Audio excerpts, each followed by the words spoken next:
Baik, Assalamualaikum warahmatullahi wabarakatuh. Selamat pagi.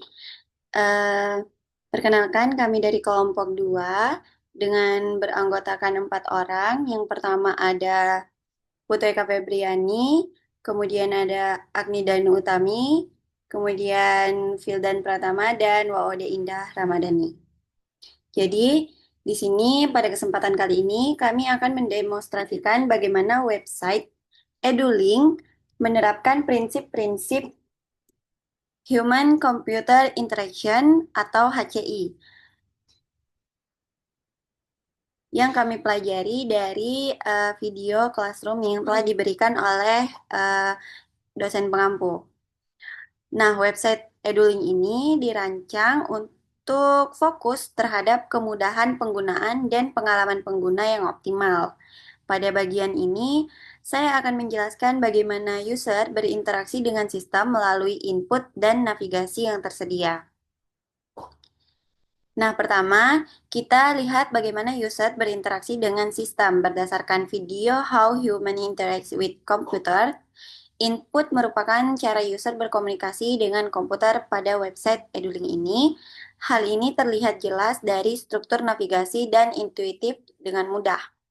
Jadi, yang pertama, kalau kita di sini webnya belum terlalu jadi, kalau kita ingin login atau menginput datanya kita bisa menekan profile yang ada di sini. Kemudian kita bisa mendaftar dan kemudian masuk di halaman utama ini. Untuk pendaftaran itu dia harus memasukkan nama, email, kemudian password. Karena itu yang menjadi data di dalam database kita nanti. Kemudian pada bagian header atas terdapat navigation bar dengan menu home dan contact. Yang ini. Nah, kemudian di sisi kirinya juga ada logo. Kemudian ada icon hamburger menu yang menunjukkan bahwa website ini bersifat responsif dan dapat digunakan dengan baik pada perangkat mobile. Jadi ini bisa ditekan-tekan, dipilih untuk kita gunakan. Kemudian pada sidebar di sebelah kiri layar terdapat search bar dengan placeholder text search. Jadi ini gunanya kita untuk mencari kata kunci atau mencari fitur-fitur yang ingin kita cari. Kemudian pada menu di sidebar itu disusun secara struktur. Terdapat menu dashboard yang dapat diperluas. Jadi ini dashboard ketika kita tekan maka hilang. Jadi kita tekan maka muncullah beberapa fitur yang utama. Kemudian ada beranda.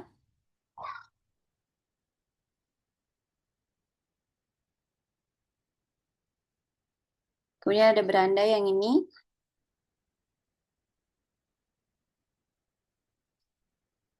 Kemudian ditandai juga dengan background yang warnanya berbeda. Di bawahnya juga terdapat menu learning tools seperti eLabs sebagai laboratorium belajar online. Kemudian ada halaman e-book yang memiliki submenu serta paket kelas dan progres. Yang ini itu yang ini untuk pilihan menu pertama, kedua, dan ketiga. Di sini juga ada menu tambahan seperti kalender, galeri, Kanban board, forum tugas. Kemudian di sini ini gunanya untuk ketika kita sudah mempelajari semuanya paket kelas yang kita pilih, maka akan disertakan multi level example. Jadi gunanya dia ini untuk memberikan ujian atau ulangan terkait dengan pembelajaran-pembelajaran yang kita ambil. Kemudian kita beralih ke area utama dashboard. Di bagian atas kanan terdapat breadcrumb navigation yang menunjukkan posisi user saat ini.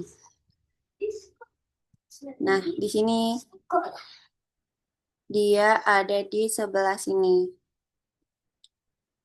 Kemudian di bawahnya terdapat heading utama yaitu EduLink, Education Online Link yang menegaskan identitas aplikasi. Jadi ini namanya EduLink, Education Online Link. Kemudian ada elemen yang paling menonjol yaitu ada 4 card fitur utama. Ada yang pertama ada card belajar online. Jadi ketika nanti ini ditekan, ini tuh menuju ke seperti kelas online dan juga beberapa video yang disiapkan oleh tentor. Kemudian yang card kedua ini itu untuk mencari progres kelas atau mencari paket kelas yang kita inginkan.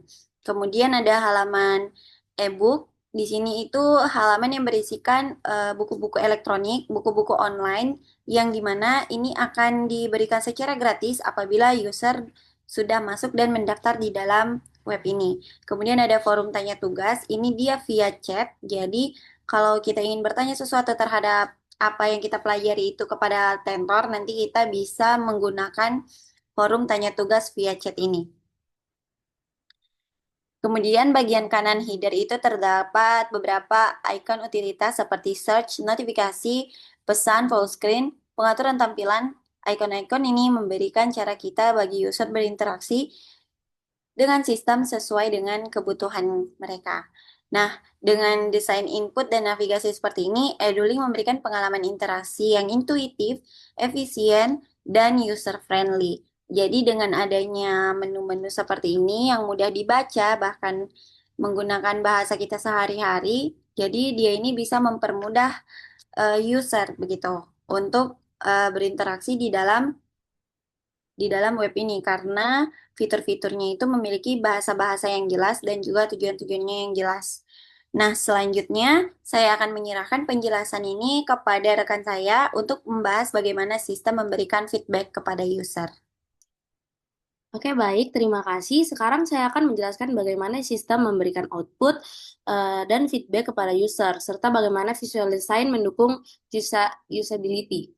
Nah, di sini kita bisa lihat output atau feedback ya user. Berdasarkan prinsip HCI dari video Don Norman tentang Human Central Design, feedback adalah hal yang sangat krusial karena user perlu tahu bahwa aksi mereka telah diterima dan diproses oleh sistem. Di website EduLink ini, visual feedback sangat jelas terlihat. Perhatikan menu beranda eh, di sidebar yang saat ini sedang aktif. Atau sedang aktif backgroundnya berwarna putih berbeda dari menu lain yang memiliki background transparan atau gelap. Ini memberikan clear indication tentang di mana user berada saat ini. Eh, Ketika user mengarahkan mouse ke menu item lain, akan ada eh, hover effect di mana background akan berubah, memberikan immediate feedback interaktif dan bisa diklik. Button-button utama di empat cards juga memiliki shadow effect yang memberikan kesan deep, menunjukkan bahwa mereka adalah elevated clickable elements. Ini adalah contoh dari affordance button terlihat seperti button yang bisa diklik. Oke, sekarang kita perhatikan panel besar di tengah dengan titel Monty Recap Report. Nah, yang ini adalah pencapaian belajar dari grafik. Eh, di pojok kanan atas panel. Di dalam panel ada dua section penting. Section pertama ada pencapaian belajar grafik yang menampilkan area chart dengan dua layar berwarna biru, muda, dan biru gelap. Chart ini menunjukkan tren pembelajaran dari bulan Januari sampai Juli dengan skala 0 sampai 90 di sumbu Y. Visual representation seperti ini jauh lebih mudah ini jauh lebih mudah dipahami daripada tabel dengan angka-angka. User bisa dengan cepat melihat pattern dan tren tanpa perlu analis data secara detail. Nah, jadi ini gunanya Monthly Result Report ini kita bisa melihat pencapaian belajar kita mulai dari bulan Januari sampai bulan Desember, di mana di situ pencapaiannya mulai dari rentang 10 hingga 90. Nah, di bawah chartnya itu ada 4 metrik dengan percentage indikator. Yang pertama ada hasil presentasi itu dalam seluruh kegiatan pembelajaran ada 17%. Sedangkan untuk yang presentasi kehadiran itu 50%, yaitu melalui via Zoom maupun offline. Dan yang 20% itu dia itu eh, tugas dalam dan kuis itu progresnya dengan 20%, sedangkan progress skill dengan 18% dan ada panah merah turun. Penggunaan color coding di sini sangat strategis. di mana panah panah hijau itu untuk positif trend, panah merah itu untuk negatif trend, dan panah kuning untuk netral atau warning. User bisa instantly understand performance mereka hanya dengan melihat warna arah panah tanpa perlu baca teks detail. Ini mengurangi quantify load atau membuat informasi processing lebih cepat. Nah, kita bisa lihat di sini ada riwayat pembelajaran. Nah, untuk riwayat pembelajaran ini ada dasar ilmu komputer dia dari 200 pembelajaran baru sampai dengan 160. Sedangkan untuk pemrograman lanjut dia itu sudah 310 dari 400. Basis data ada 480 dari 800 dan web software development itu sudah 250 dari 500. Setiap course menggunakan warna yang berbeda, membuat easy to distinguish dan remember. Format current atau total yang sangat clear, user tidak perlu calculate percentage atau quest seberapa jauh mereka dari completion. Progress bars visual representation juga memberikan quick glance understanding. Maka kita bisa immediately bahwa basis data sudah lebih dari setengah jalan karena barnya lebih panjang dari yang lain. Nah, perhatikan juga color scheme keseluruhan. Background utama adalah dark gray atau dark blue yang soft untuk mata. Teks menggunakan white color yang memberikan excellent contrast ratio. Ini sangat penting untuk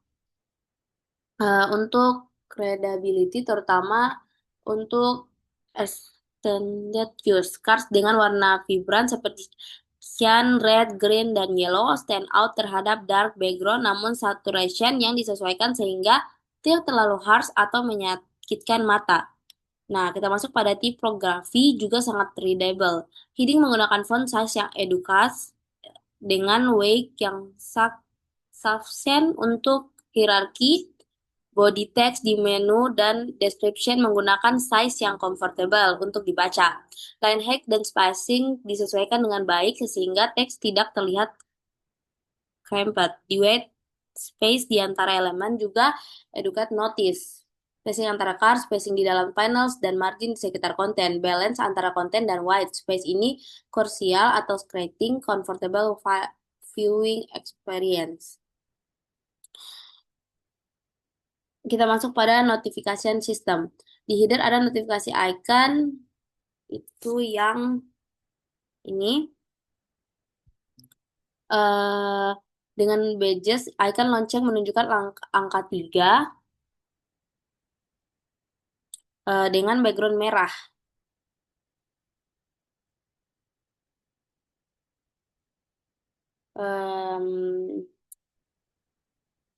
Dan ini adalah non-intrusive notification system. User aware bahwa ada update tanpa diganggu dengan pop-ups atau alerts yang intrusif. They can cause kapan mau cek notification mereka. Badge count memberikan spesifik informasi tentang beberapa banyak unread item. Semua feedback mekanisme ini bekerja together untuk create responsif, informatif, enforces, dan constantly communicates dengan user tentang sistem atau status result dari action mereka. Sekarang saya serahkan ke rekan saya untuk menjelaskan tentang memory support, uh,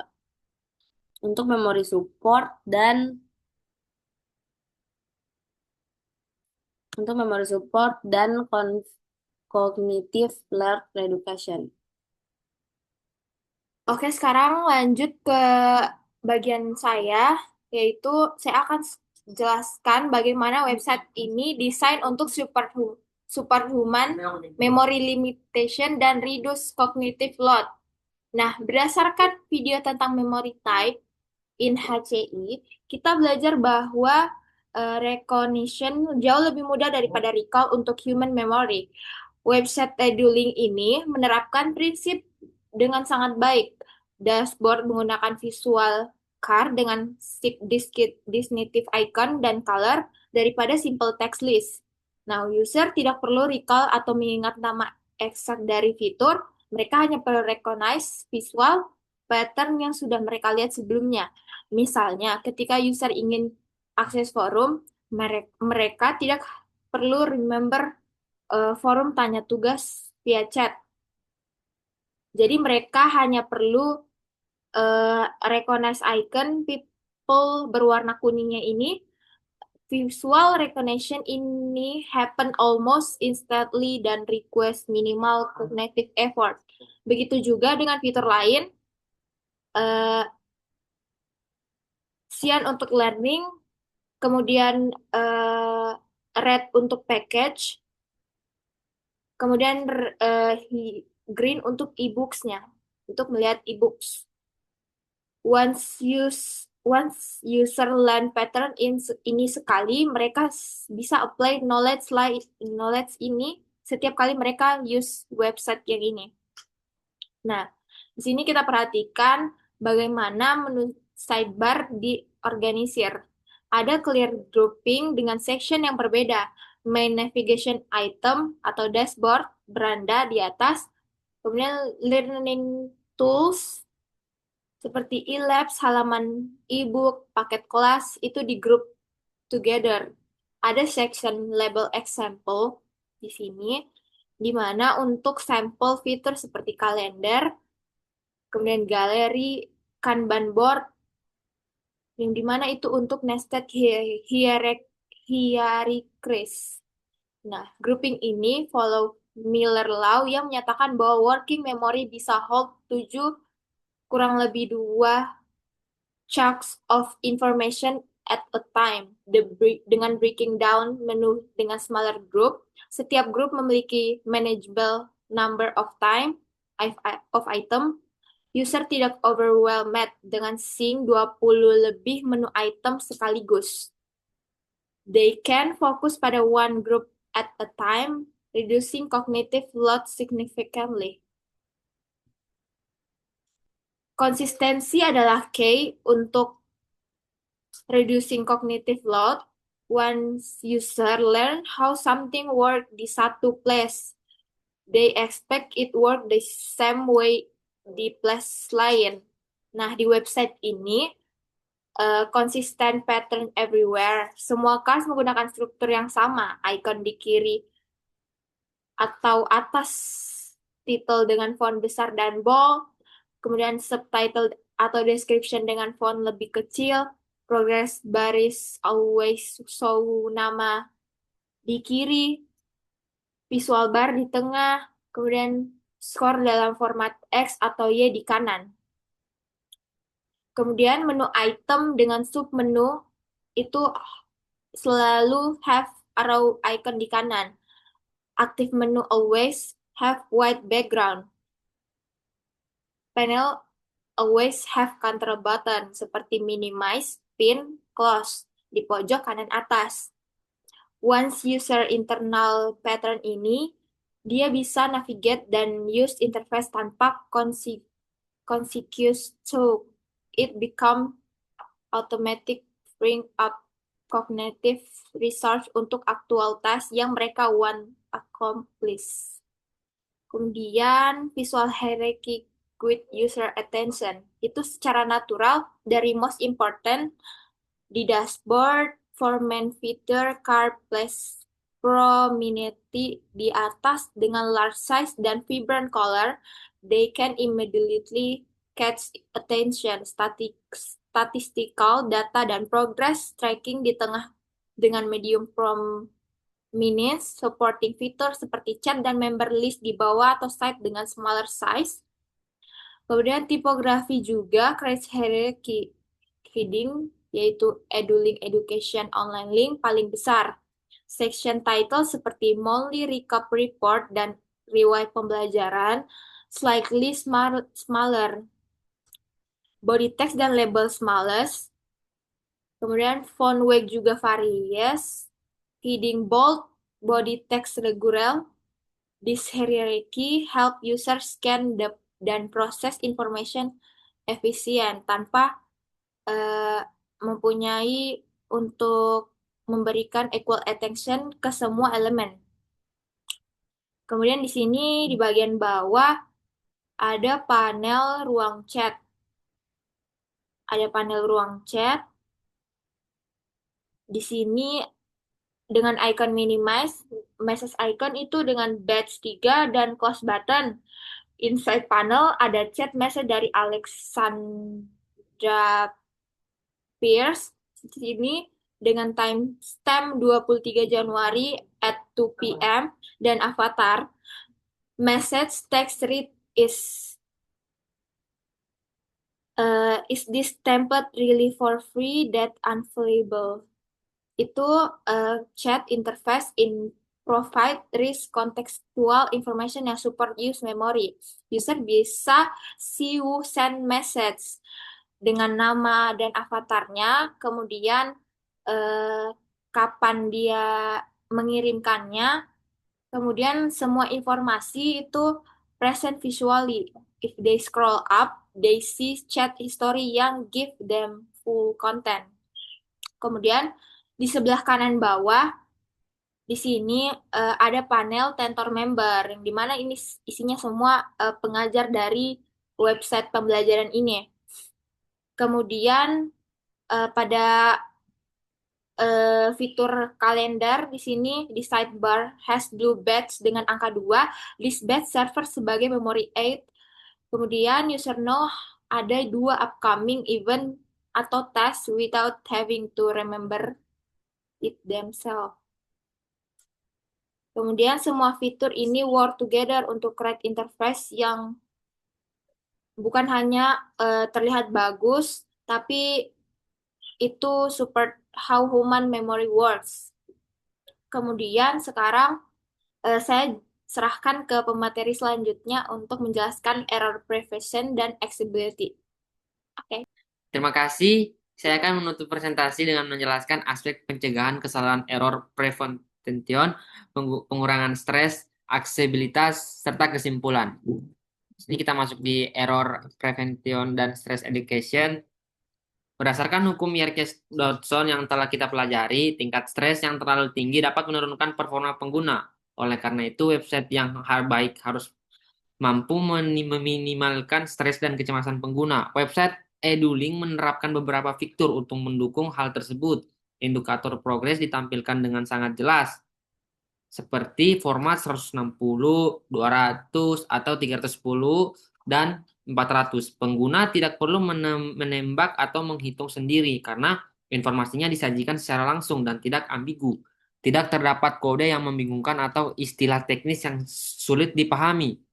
Indikator persentase yang dilengkapi dengan panah juga sangat mudah dipahami. Panah hijau ke atas menandakan hasil yang baik, sedangkan panah yang di bawah itu menunjukkan perlunya peningkatan.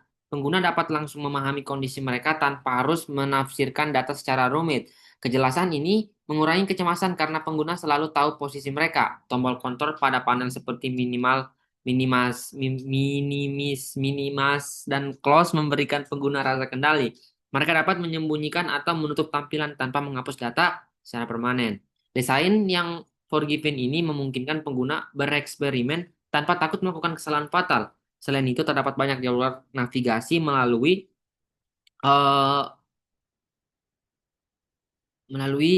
kartu dashboard, menu sidebar, maupun fitur pencarian, sehingga jika pengguna salah klik atau tersesat, mereka dapat dengan menggunakan kembali ke halaman yang diinginkan. Kita masuk di progressive disclosure adalah teknik untuk mengurangi rasa kewalahan pengguna. Hal ini terlihat dari adanya ikon panah pada beberapa menu seperti dashboard dan forum tanya tugas. Panah ini menandakan menu yang dapat diperluas atau disembunyikan. Pengguna tidak harus melihat seluruh submenu sekaligus. Mereka hanya membuka informasi yang dibutuhkan saat dibutuhkan. Dashboard sendiri merupakan contoh sempurna dari progressive disclosure karena tampilan awal sederhana dan hanya menampilkan 4 opsi utama. Pengguna memilih satu opsi dan masuk lebih dalam secara bertahap. Kompleksitas sistem diperkenalkan secara perlahan, sesuai dengan kurva pembelajaran pengguna, sehingga beban kognitif dapat diminimaliskan. Website ini juga menunjukkan perhatian terhadap aksesibilitas, terutama melalui desain responsif. Pada layar kecil, sidebar akan tersembunyi dan dapat diakses melalui ikon tersebut, sehingga dapat tetap mudah digunakan di berbagai ukuran layar. Kontrak warna juga sangat baik. teks putih pada latar belakang gelap memenuhi standar WA-Check untuk keterbacaan. Hal ini tidak hanya membantu pengguna dengan gangguan penglihatan, tetapi juga meningkatkan kenyamanan semua pengguna, terutama saat pengguna dalam waktu lama karena mengurangi kelelahan mata.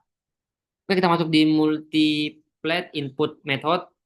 Pengguna dapat berinteraksi dengan website melalui berbagai metode input, mulai dari klik mouse pada tombol dan kartu, navigasi menggunakan keyboard dengan tombol, tab, dan enter, fitur pencarian untuk akses cepat, hingga dukungan sentuhan pada perangkat mobile. Fleksibilitas ini mengakomodasi perbedaan preferensi dan kemampuan pengguna. Oke, kita masuk di icon, tambah text labels. Setiap item menu dilengkapi dengan icon dan label teks. Website tidak hanya mengandalkan ikon atau warna saja. Pengguna dengan buta, warna, atau gangguan pemrosesan visual tetap dapat memahami menu melalui teks. Sementara itu, pengguna yang belum familiar dengan arti ikon dapat membaca labelnya.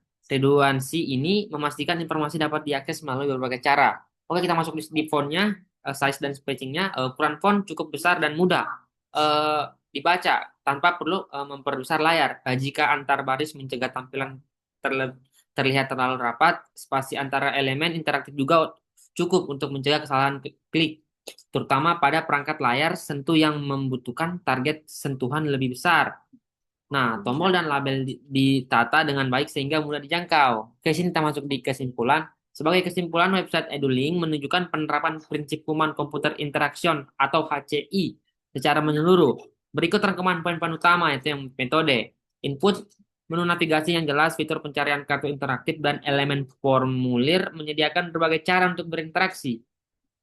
Masuk di output dan feedback, efek, hover, status aktif, progres berwarna, grafik, statistik, dan notifikasi memberikan informasi status sistem secara jelas. Masuk di user-centered design, navigasi yang konsisten, tipografi yang mudah dibaca, kontras warna yang baik, serta penggunaan ruang kosong yang tepat menciptakan pengalaman pengguna yang nyaman. Oke, kita masuk di affordance dan visibility.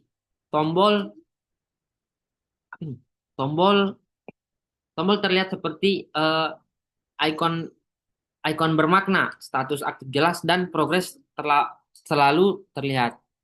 Untuk di memory support, prinsip recognition overrecall diterapkan melalui kartu visual, pengelompokan menu, pola yang konsisten, dan hierarki yang jelas untuk mengurangi beban kognitif. Termasuk di error presentation.